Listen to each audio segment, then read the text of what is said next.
Hey guys, Mike here. With the upcoming release of the new Doom game, which I will refer to as Doom 4, simply because calling it Doom can be a bit confusing for me, I thought it might be fun to give my impression of the game now that I'm able to play the open beta. I do this mainly because I did grow up playing one of the earlier games in the series, Doom 64, for the Nintendo 64. Now I'd like to start by reminding you all that this is an impression video on the multiplayer strictly, as there is no single player experience to be found in the beta. Also, since this is the beta, it is subject to change, and things that I like and dislike might change in the future, so take this with a grain of salt. First off, I just want to say that the core gameplay is exactly what I wanted. When I first saw them reveal Doom 4 at E3, I admit that I was a bit worried. Nowadays, every first-person shooter follows the same formula, taking the core mechanics from the Call of Duty series. However, Doom 4 doesn't do that. Instead, it opts for a more traditional id-styled gameplay experience, similar to Quake. There's no sprint button, your health doesn't regenerate, and there are item pickups everywhere. This is exactly the kind of gameplay that I expected the Halo series to adopt, although it seems that it is going more for the modern style of first-person shooters. That doesn't mean, however, that they didn't use some current gaming tropes, such as a limited inventory of 2 weapons, loadouts, and an environmental interactability such as mantling and climbing. These feel right at home with Doom 4's hectic multiplayer, with players scrambling around the map trying to complete objectives, grab power weapons and power-ups like the Demon Seal, which turns a player into a demon of their choice. Though in the beta it is limited to the Revenant. Oh, and the glory kills are great. Yeah, I love getting one of those, even if it gets me killed immediately afterwards. I actually ended up getting the Glory Hound medal more times than not. It was so fun to watch my guy rip and tear through people like they were paper. It wouldn't be a first-person shooter if we didn't have a massive selection of guns.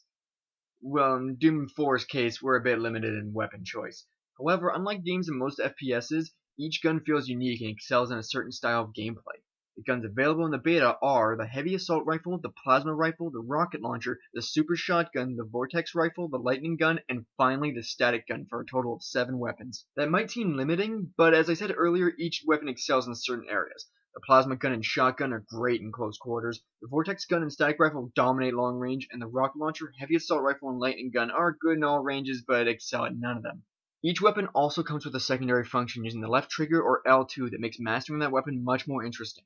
The Heavy Assault Rifle has a scope to allow for long-range combat, the Plasma Rifle has a grenade launcher attachment, the Rocket Launcher can detonate its rockets mid-flight, the Super Shotgun can tighten its pellet spread, the Vortex Gun can zoom in and charge up for insta-kill headshots, the Lightning Gun can create a field of electricity on its target, and the Static Rifle can zoom in slightly. Okay, maybe that one isn't so great. Personally, I love the feeling of using the Super Shotgun and Vortex Rifle. Getting in close with the shotgun is always a rush, and getting those headshots with the Vortex Rifle, man, does it feel good. Especially this little gem where I get a quick headshot and score the winning kill when the enemy team only needed one more to go. Demon possession ended. Untouchable. Score limit victory. Gained the lead. I literally turned my game off after that match just because there was no way in hell that I was doing anything quite as amazing as that ever again. However, I do feel that certain weapons just don't have that kick, that that makes the Doom gun so fun to use. I'm talking specifically about the Heavy Assault Rifle, Lightning Gun, and Static Rifle. The Heavy AR just feels outclassed by the Plasma Gun, especially when it came to its secondary function. A scope just doesn't add much to a weapon that is made for spray and pray. I'm not sure if I just suck with the Lightning Gun, but its measly 8 to 10 damage over time felt a bit weak, mainly due to the fact that your target is going to be running and jumping as well as firing upon you, which would in turn make you try to bob and weave out of the way. Lastly, the Static Gun is a really cool concept, a precision weapon that charges as you move. I like that. It's such an awesome idea, especially when you get the speed orb and the weapon charges at an even faster rate. However, getting a headshot with this gun doesn't do quite as much damage as the Vortex Rifle, dealing around 80 to 90 damage at full charge. I believe the point of this weapon is to be used in close quarters followed by a melee, but then you could just use the Super Shotgun, which does that just better, as you don't require a charge. The hack module system is a pretty interesting idea, although the limited use of them is kind of a poor choice on the developer's part. When killed, you have the option to respawn with an effect on you, such as some armor, an upgraded HUD that will reveal the location of power-ups and power weapons on the map, and their countdown timer, or even just the basic ability to see your opponent's health. All these skills are minuscule and don't really tip the balance in either team's favor. Personally, I like that a lot, however I never found myself using them and only end up doing so if I mash square after dying, which does happen quite a bit. All in all, I don't have much to say about the hack modules, they're just not for me. The beta only allowed the participants to play 2 game types on 2 maps. That is incredibly limiting, as I found myself doing the same tactics on these 2 maps every time.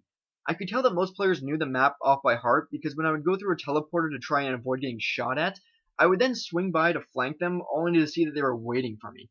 Good tactic on their part, but it did get old after a while. The 2 game types we were presented with was Team Deathmatch and Warpath. And no, not the shitty FPS for the original Xbox. Team Deathmatch is, well, figure that one out for yourself. Warpath is the more interesting of the two, although that's not saying much, as it acts like King of the Hill with the hill moving along a path, like a tram on rails. It kept the action from coming to a standstill, as the team in the lead would try to follow their hill, while the trailing team would either be waiting to attack in a room where the hill passed through, or following the trail to attack from behind. Sadly, even despite that, the beta started to wear on me with the limited choice of maps and game types. Next up is the customization. For those that know me, I love being able to customize every aspect of my character, weapons, or even player housing. This game, oh, it does customization right. Seriously, look at this. You get to choose 6 slots for your character's armor to modify, then add patterns and colors to it, and even scale the details like how dirty or weathered the armor is.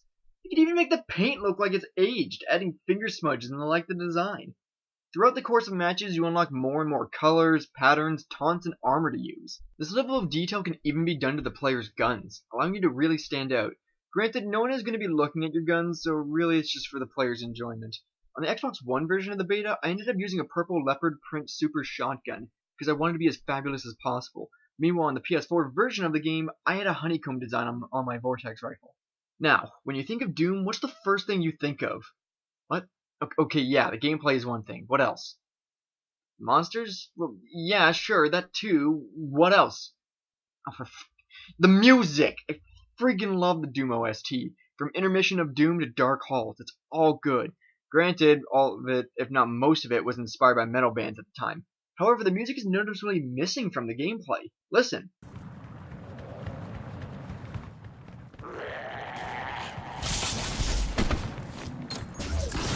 You hear that? There's no music going on. Why not? Doom is all about kicking demon ass while rocking out to some heavy tunes. Here, let me show you what it should have sounded like.